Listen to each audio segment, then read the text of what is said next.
And we're live.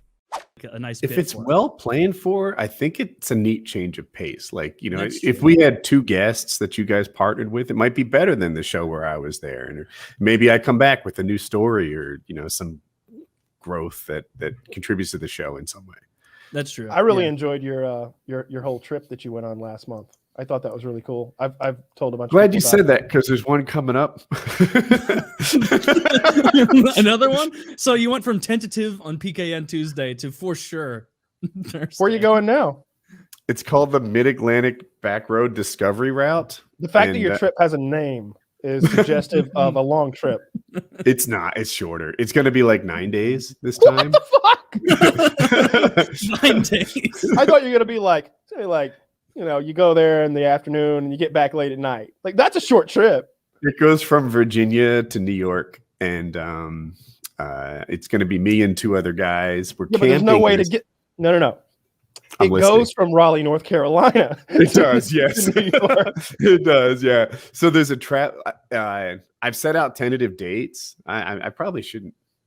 I'm thinking before I talk here, but we're going to try and do the travel. You want to set up right here with your sniper rifle. Yeah, right. With your tire strip. So I'm going to get a hotel for Thursday, but I might miss a PKN because it's a camping trip, which is kind of outside my control because I'm not setting where we camp. Mm-hmm. Yeah, of course not. Yeah, best not to do that. But yeah, I mean, PKN with only 2 people is a fucking breeze. Remember when we did that when he was in prison? Yes. Like by the time you're like 55 minutes in, you're like, oh shit, we're done. Like, pretty much. Yeah. Like, Dude, it's 4 hours is 10 times harder than 1. You wouldn't think so, but that's my math. Oh yeah, for sure. Because it's like, well, we've covered everything, and we are an hour and a half in. It's like working out, where it's like that. If you just did 1 by 12, you'd be like, huh, I could run a marathon. Well, that's not to say that. Don't get carried away. I can jog in the kitchen. Like, but so. I'm on the last time I did the trip, I was the fast rider, right? So I was out ahead, and I was always kind of waiting for my friend to catch up. This time, I'm on the other end of that equation. The guy I'm with is so fast, and I just rode with him last weekend. I'm like, how does he even do that? Because I feel like I've reached the maximum speed that someone can take a gravel corner. Like, I'm sliding around this corner already. How does one go faster? He seems to know. And he just, I don't know. Maybe after 1,000 miles with him, I'll figure something out or die. This is why I've got no business riding with you guys. You'd be like, "Where's Kyle?" I don't know. I go so slow. I'm like, why does everyone have to go exactly 55? Why can't we just slow it down a little? I really enjoy 50. So, we keep bouncing around time. Anyway, this thing's coming up. It's next month. I'm pretty jazzed about it. Jackie instantly said yes. Let me dive into that for a second, because I think it's interesting. I think that part of Jackie's like sense of identity and self-worth is being the wife that everyone wishes they had.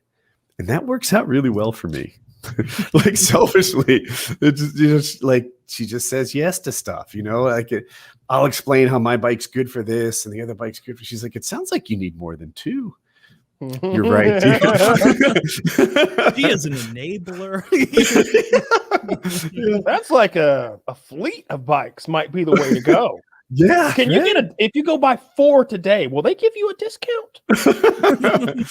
but yeah, so I got a trip coming up, super psyched about it, and it should all be good. Kyle, you probably my haven't trip ridden is your fast. bike in a What's bit. that? You haven't ridden your bike since you got ill, I'm sure. No, I mean not since yesterday. I rode it the day before. Or actually no, not the day before the day before. So yeah, like 4 days ago I rode. I usually try to go in the mornings when it's nice and cool out and not just so fucking hot. It's been 90s here pretty much. Is mornings at the end of your sleep schedule or the beginning? Depends. Okay. Sometimes it's the beginning, sometimes it's the end. I have been like, I'm not quite ready to go to bed yet. Let's go out for a little ride and go do that, come back, take a shower and go to bed. and then I have like woken up and went out for a ride and done the same thing and sort of started the day that way. It's fun either way. I like it a lot. I like riding at night. I've done that a few times now. Just like really short trips, nothing crazy, like 20-minute rides and stuff like that. What's coming in a couple of weeks is, I say this a lot, North Carolina or Georgia for that matter, best weather in the world for about 10 weeks a year, right? 5 in the fall, 5 in the spring. Those are arriving. That's good. I think I will like riding in the winter because I feel like you can just put on more gear and just be kind of cool. Like, and it barely snows there. Like all this gear is so fucking hot. I'm just melting if I ride during the day, like just dripping with sweat. It is hot. And then for me, changing into it is like more of a pain in the ass because my summer gear, I like to wear like a dry fit style shirt, something you might wear in the gym, but that's not what I have on all day anyway. I take my shorts off and I put on summer riding pants. Whereas in the winter, the style of stuff I had would go over jeans, that cotton t-shirt over that. Like it's a little easier to just throw on sort of like winter clothes. Whereas in the summer, I'm sort of taking off my clothes and putting on riding gear. Yeah. It's a bigger pain. My trip's coming up in 63 days. 63 days. Well, have you decided if you're taking your bike there or a plane? I am not taking my bike there. That you have decided though. Yeah. That would be a no. That's no good. That's no good. Your bike could do it. Oh, the bike could absolutely do it. Yeah, you bought a bike that giggles at 85 miles an hour. Whatever it is you want to go, 105 miles an hour. It will. It'll be nice and loud and be sounded real nice at 85, 95 miles per hour. It would have no problem making that ride. I don't want to do it though. Okay. I would be. Not only does it add the complications of having to mail like my whole setup and everything and pray that it doesn't get broken and transfer, because you've seen how UPS boxes arrive sometimes. But also like I do already have the plane ticket. I could get it refunded. But the main thing is I think I could just see myself getting like 12 hours in and being like, fuck. We're like halfway there.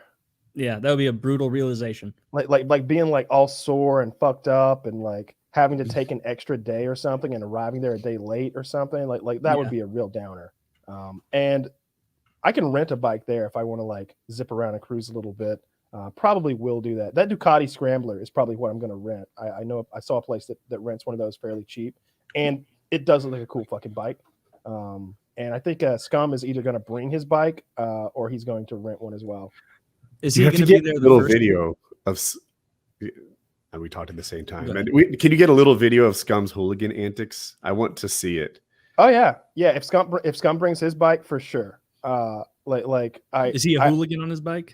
He's a fucking hooligan. I don't know. Don't say too much about the things Scum has told us, because like hooligan is understating it. A bit of a rabble rouser.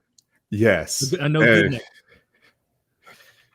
A degenerate, an illegal ride. I don't know. I've never heard his tales about motorcycling. He's a bit of a road warrior. A bit of a road warrior. Yeah, it's a cool way to. You know what you need, Kyle? Is a leather jacket that says Taylor. React to that. That would be so fucking stupid.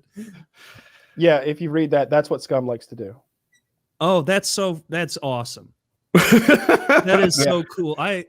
I've already liked Scum a lot. I like him even more now. Scum's really fucking, dude. Scum's great. Scum's great. It's gonna be fun hanging out with him. I've never met him before. He lives up in Washington State. Is he first week guy? Yeah, I think so. I think so. I'm not positive. I'd have to look. I'm planning to come for a few days for the first. Oh, by the way, all of you guys who are coming on the trip, how about sending me the money for the trip? I don't mind sitting here holding the bag for $8,000, but it's been a few months. I mean, Kyle, I'm going to bring you 5 DB power cards loaded. Oh, shit. What does that mean? It means he can play all the games he wants at Dave & Buster's. All the skee ball you could ever play. Yeah. That's worth $700. An $80 value. And you get free mozzarella sticks. It's true. I've been getting one-on-one advice from Scum on popping wheelies and buying stunt bike levers and stuff like that on Discord. He's He's generous with his time. I appreciate. Yeah, it. he's been riding for a very long time. He knows what he's doing. I wish I was half as talented as he is. You will like, be over time. Ever like, say you're trying to build a PC and you know a guy whose hobby is just to like keep on top of all the current parts. He's that guy for bikes. Like he just seems to know. Man, someday I'll be that guy about something.